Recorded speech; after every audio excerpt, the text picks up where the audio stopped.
Welcome to AP7AM. దేశాల పరంగా చూస్తే జపాన్లో మొదట సూర్యోదయం అవుతుంది. అందుకే ల్యాండ్ ఆఫ్ రైజింగ్ సన్ అంటారు. గ్లోబ్ పై చూస్తే ఆస్ట్రేలియా అన్నింటికన్నా కింద ఉండడంతో ల్యాండ్ డౌన్ అండర్ అని పిలుస్తారు. ఫిన్లాండ్ దేశంలో వేల కొద్దీ సహజ సరస్సులు ఉన్నాయి. అందుకే ల్యాండ్ ఆఫ్ 1000 లేక్స్ అంటారు. ఏడాది పొడవునా పచ్చగా కనిపించే ఐర్లాండ్ ను ది ఎమరాల్డ్ ఐసిల్ గా పిలుస్తారు. థాయిలాండ్ ప్రజల స్నేహపూర్వక ఆతిథ్యంతో ఆ దేశానికి ది ల్యాండ్ ఆఫ్ స్మైల్స్ అని పేరు వచ్చింది.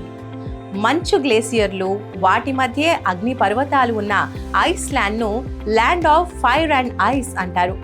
విభిన్నమైన సంస్కృతులు సమ్మేళితమైన దక్షిణాఫ్రికాకు ది రెయిన్బో నేషన్ అని పిలుస్తారు. చైనా సంస్కృతి పురాణాల్లో డ్రాగన్ కు ఉన్న ప్రాధాన్యతతో ఆ దేశాన్ని ది రెడ్ డ్రాగన్ అంటారు. అత్యంత భిన్నమైన సంస్కృతులు భాషలతో ఇండియాను ది ల్యాండ్ ఆఫ్ డైవర్సిటీగా పిలుస్తారు. ఇవి ఈ దేశాలకు ఉన్నటువంటి నిక్ నేమ్స్.